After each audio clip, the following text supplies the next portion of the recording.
तो अभी हम लोग डिस्कस करेंगे स्टोकास्टिक सिग्नल के बारे में और डिटर्मिनिस्टिक सिग्नल के बारे में। तो डिटर्मिनिस्टिक सिग्नल ऐसे सिग्नल होते हैं किसी भी टाइम इंस्टेंट पर अगर हम लोग सिग्नल की एग्जैक्ट वैल्यू अगर हम लोग प्रेडिक्ट कर ले तो ऐसे जो सिग्नल होते हैं इसको हम लोग बोलते हैं डिटर्मिनिस्टिक सिग्नल। डिटर्मिनिस्टिक सिग्नल ऐसे सिग्नल होते हैं जिसमें किसी भी टाइम इंस्टेंट पर जो सिग्नल की जो एग्जैक्ट जो वैल्यू होती है वो हमें मिल जाती है। तो किसी भी टाइम इंस्टेंट पर अगर हमें सिग्नल की एग्जैक्ट वैल्यू अगर मिल जाती है तो ऐसे जो सिग्नल होते हैं इसको हम लोग बेसिकली बोलते हैं deterministic signal. Deterministic signal are those signal in which we can predict exact value at any instant of time. Deterministic signal ऐसे सिग्नल होते हैं जिसमें हम लोग सिग्नल की एग्जैक्ट वैल्यू को प्रेडिक्ट कर सकते हैं एक किसी भी इंस्टेंट ऑफ टाइम पर। किसी भी टाइम इंस्टेंट पर सिग्नल की अगर हम लोग एग्जैक्ट वैल्यू प्रेडिक्ट कर पा रहे हैं तो ऐसे जो सिग्नल होते हैं उसको हम लोग बोलते हैं deterministic signal. For example assume कर लेते हैं, यहाँ पर हमने सिग्नल कंसीडर किया x of t is equal to t square plus 4 और यहाँ पर ये जो सिग्नल है वो t ग्रेटर दैन 0 के लिए एग्जिस्ट कर रहा है। तो अगर हम लोग t ग्रेटर दैन 0 के कंपैरिजन में अगर हम लोग कोई भी टाइम इंस्टेंट कंसिडर करें तो ये जो सिग्नल होगा वो एग्जिस्ट करेगा।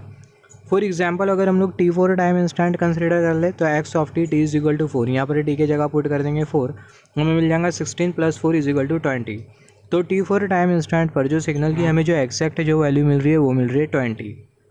सिमिलरली अगर हम लोग t1 टाइम इंस्टेंट पर अगर सिग्नल की वैल्यू देखें तो x of t is equal to t square plus 2, t1 time instant पर अगर सिग्नल की अगर वैल्यू देखें तो t के जगह पुट कर देंगे 1, हमें मिल जाएगा 1 स्क्वायर प्लस 2, हमें मिल जाएगा 1 प्लस 2, तो सिग्नल की जो वैल्यू हमें जो मिलेंगी वो मिलेंगी 3। तो t4 टाइम इंस्टेंट पर हमें सिग्नल की जो वैल्यू जो मिल रही है एक्जैक्ट वैल्यू में वो मिल रही है 20 और t1 टाइम इंस्टेंट पर जो सिग्नल की हमें जो एक्जैक्ट जो वैल्यू जो मिल रही है वो मिल रही है 3। तो ऐसे जो सिग्नल होते हैं उसको हम लोग बोलते हैं डिटर्मिनिस्टिक सिग्नल। सिमिलरली अभी बात कर लेते हैं रैंडम सिग्नल का मतलब क्या होता है। रैंडम सिग्नल को हम लोग स्टोकास्टिक सिग्नल भी बोलते हैं और हम लोग नॉन डिटर्मिनिस्टिक सिग्नल भी बोल सकते हैं। जैसे कि नाम से पता चल रहा है किसी भी टाइम इंस्टेंट पर अगर हम लोग सिग्नल की एग्जैक्ट वैल्यू प्रेडिक्ट नहीं कर पाए तो ऐसे जो सिग्नल होते हैं इसको हम लोग बोलते हैं नॉन डिटर्मिनिस्टिक सिग्नल, या फिर बोल सकते हैं स्टोकास्टिक सिग्नल, या फिर बोल सकते हैं रैंडम सिग्नल। तो यहाँ पर हमने एक एग्जाम्पल कंसिडर किया, यहाँ पर हमने सिग्नल एज्यूम किया और ये जो सिग्नल का जो एग्जिस्टेंस का जो ड्यूरेशन है वो है -6 से +6 के बीच में। आई मीन ये जो सिग्नल है ये एग्जिस्ट कर रहा है -6 से +6 के बीच में।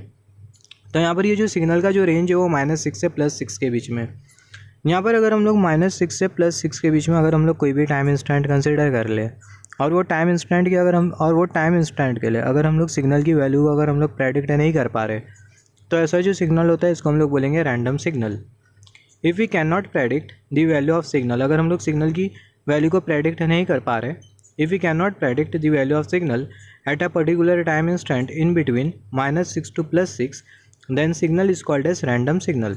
-6 से +6 के बीच में हमने कोई भी एक रैंडम टाइम इंस्टेंट कंसिडर किया, let's say t3 time instant, और वो t3 टाइम इंस्टेंट के लिए जो सिग्नल की जो वैल्यू है एग्जैक्ट वैल्यू उसको हम लोग प्रेडिक्ट नहीं कर पा रहे तो ये जो सिग्नल होगा इसको हम लोग बोलेंगे रैंडम सिग्नल। तो ऐसे केसेस में हम लोग क्या करते हैं, ऐसे केसेस में हम लोग प्रेडिक्ट कर सकते हैं प्रोबेबिलिटीज़। किसकी प्रोबेबिलिटीज़? वो जो सिग्नल की जो वैल्यू है उसकी, वो पर्टिकुलर टाइम इंस्टेंट पर वो जो सिग्नल की जो वैल्यू है पर्टिकुलर टाइम इंस्टेंट, जैसे कि हमने कंसिडर किया था t3 time instant, t3 time instant पर जो सिग्नल की जो वैल्यू उसकी हम लोग प्रोबेबिलिटी को प्रेडिक्ट कर सकते हैं।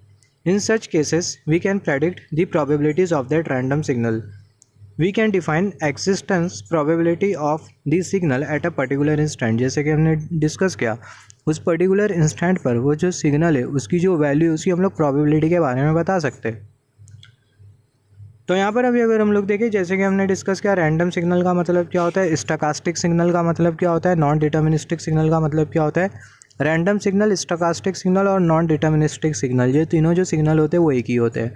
तो जैसे कि हमने डिस्कस किया किसी भी टाइम इंस्टेंट पर अगर हम लोग सिग्नल की वैल्यू को प्रेडिक्ट नहीं कर पा रहे तो ऐसे जो सिग्नल होते हैं उसको हम लोग बेसिकली बोलते हैं रैंडम सिग्नल, या फिर बोल सकते हैं स्टोकास्टिक सिग्नल, या फिर बोल सकते हैं नॉन डिटर्मिनिस्टिक सिग्नल।